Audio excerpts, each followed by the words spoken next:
දානේ වළඳන්න කලින් පැන් දෙනවා. ස්වාමීනි පැන් අත දෝවණය කරගන්න වළඳන්න.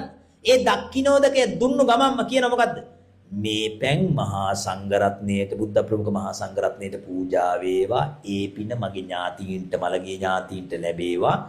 එහෙම ප්‍රාර්ථනා කරනකොටම කල්ප 91කට කලින් මිය පරලෝකීය പ്രേත ලෝකයට වැඩිච්ච ඒ പ്രേතයින්ට පැන් තටාක පැන් පොකුණු මැවුණා කියනවා. ඒ කියන්නේ මෙහෙමනේ මළගිය പ്രേතයින්ට පැන් ලැබෙන්න අපච්චි මෙහෙම අතින් දෙන්න බෑ. පිනෙන් ලැබෙන පහළ වෙනව විතරයි. ඒ කියන්නේ අපි පින් කරලා අනුමෝදන් කරන්න. කොයි වෙලාවෙද අනුමෝදන් කරන්න? පින කරන වෙලාවෙ. ඒ කියන්නේ අනුමෝදනය කියන්නේ මොකද්ද වචනයක් දන්නේ නැහැ. මෝදනය කියන්නේ මොකද්ද? මෝදනය. මෝදනය නම් දන්නේ නැහැ. මෝදකය දන්නවද?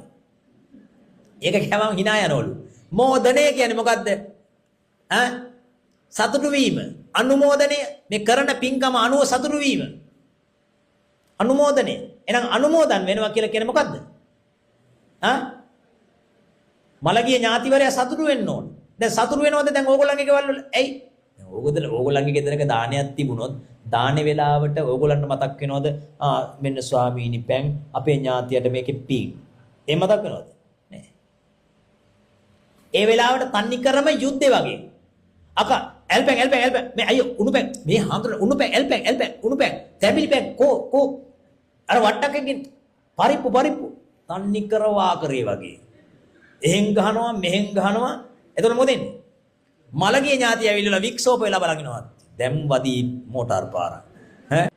අර හෙන් දුවන මෙහෙන් දුවන පීරිසි අරන් දුවන නේද? බේසන් අරන් දුවන මේක අබයේ ඉන්නේ. මළගිය ඥාතිය හැරිලා යනවා. අද නම් හම්බෙන්නේ නැහැ. බින්දක් ගත හම්බෙන්නේ. අන්තිමට ඔක්කොම එකතු වෙලා බූරුව ගහනවා වගේ අර මොකද පැන් කෝප්පය අරගෙන පීරිසියක් තියලා යටින් කෝප්පයක් තියලා ඔන්න කට්ටියම එකතු වෙලා පොර කාගෙන වක් කරනවා. මළගිය ඥාතිය කල්පනා කරනවා මේ මොන ගෝලමද මේ? ඕක වැක් කෙරුවා මට සතුටුද? මළගිය ඥාති නමක්වත් දන්නේ කීවෙන්නේ.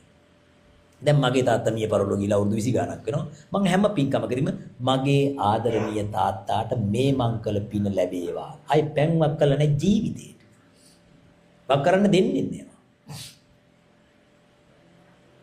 තේරෙනවනේ? තිරුක්කුඩ සූත්‍රයවත් බලන්න. අභිධර්මයේ අමාරු නම් තිරුක්කුඩ සූත්‍රයවත් බලන්න.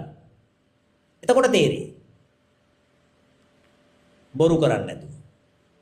එස මේ නිවැරදි වෙන්න. ආයි පැන් වක් කර ඉන්න මේ විකාර සංස්කෘතිය අතහැරලා මොකද කරන්නේ? ඕන වක් කරගන්න මට කමන්නේ. හරිද? ඕගොල්ලන් නිකන් දොළ දුක වගේ නම් වක් කරගන්න. හරිද? හැබැයි මතක තියාගන්න ඒ වෙලාවෙන් නෙමෙයි පින් ලැබෙන්නේ.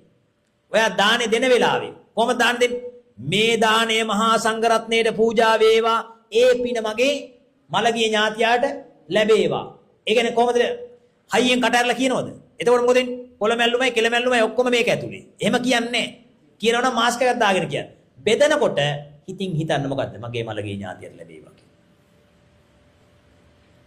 අන්න එහෙම පිළිවෙලක් ඇතුව වැඩ කරන්න පුරුදු වෙන්න.